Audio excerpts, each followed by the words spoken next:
Well, good morning. Welcome back to Yeti at Large. Today we're going to be talking a little bit about Thucydides Trap, how this applies to you from a prepping perspective.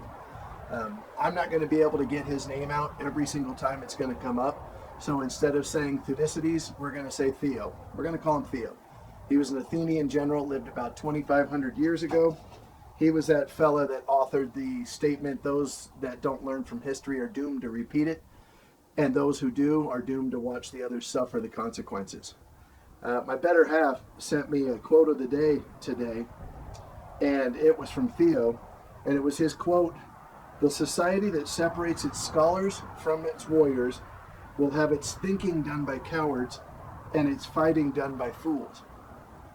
And I've always really looked at that quote less as a finger-pointing accusational kind of quote and more of a reflective and introspective quote.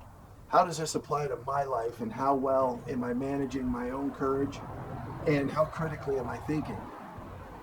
But Theo was more commonly known in the global circles for making an observation about what is known as Thucydides Trap.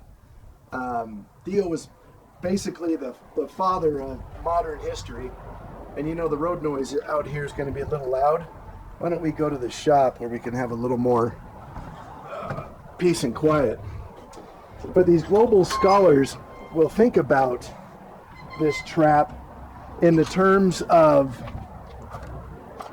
an emerging world power will inevitably find itself in conflict with the existing power, especially as that existing power stagnates a little bit. Well, thank you for joining us, Agnes. We're going to hang out in the garage for a bit. And that Thucydides trap, Theo's trap, is that war is somewhat inevitable between the emerging power and the existing power. And I want to look at that from a prepper point of view, a self-sustaining, self-reliant point of view. And if you utilize a term called a SWOT analysis, SWOT, strengths, weaknesses, threats, and opportunities, you can look that this trap can apply to us in a very practical day-to-day sense.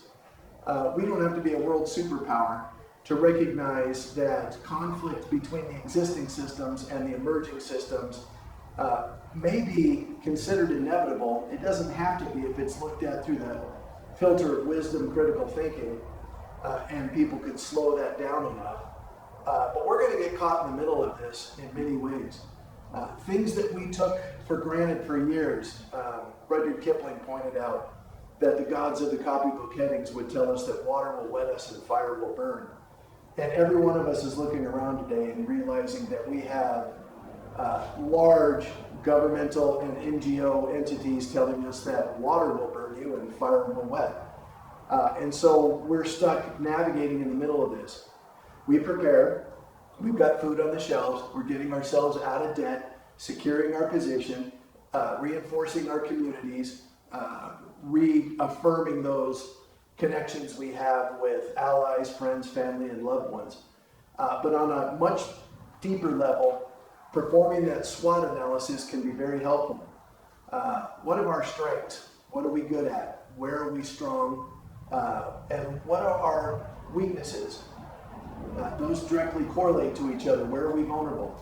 Are we carrying a high level of debt? Do we not have the level of preps that we wished we had or need to sustain ourselves?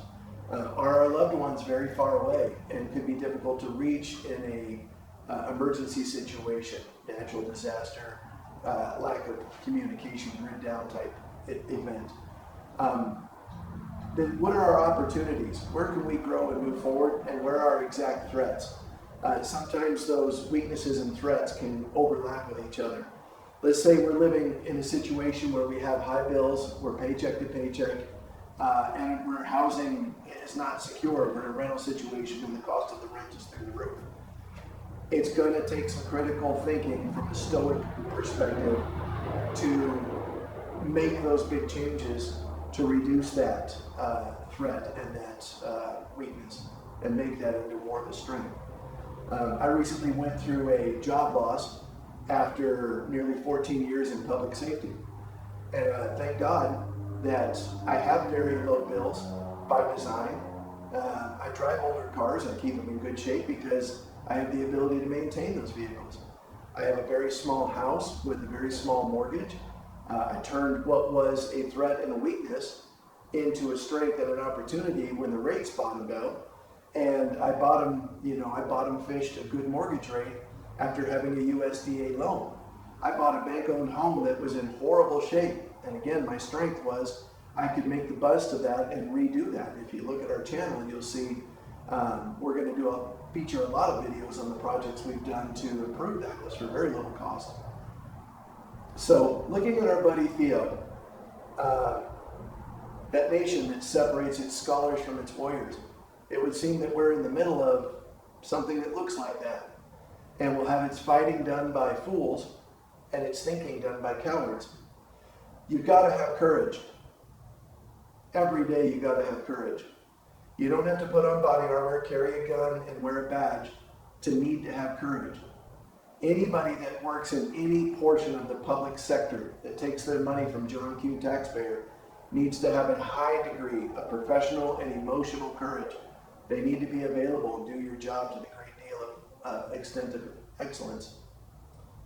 So take a moment and think about these from a stoic perspective and a prepper perspective.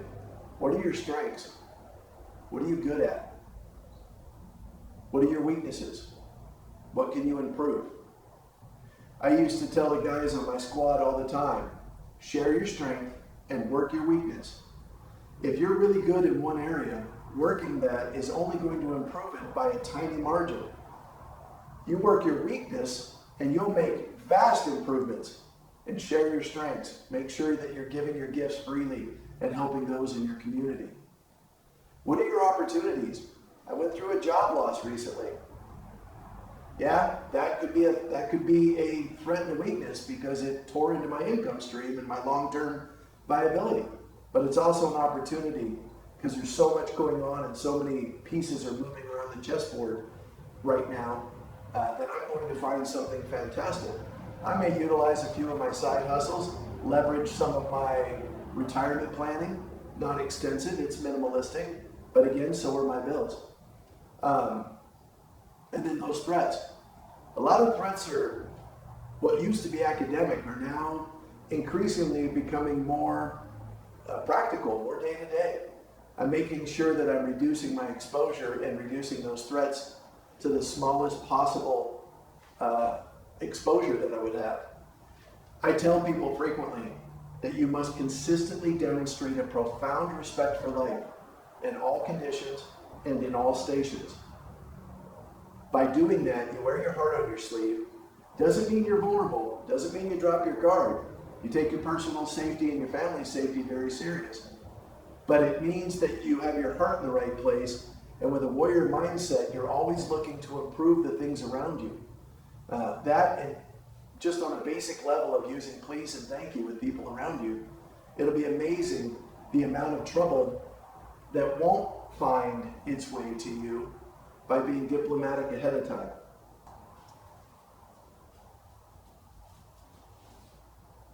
Well, thank you for joining us today, Yeti at Large. I know that this was a little bit of a divergence from our normal topics, but we've been wanting to get more into prepping and resiliency and self-sufficiency.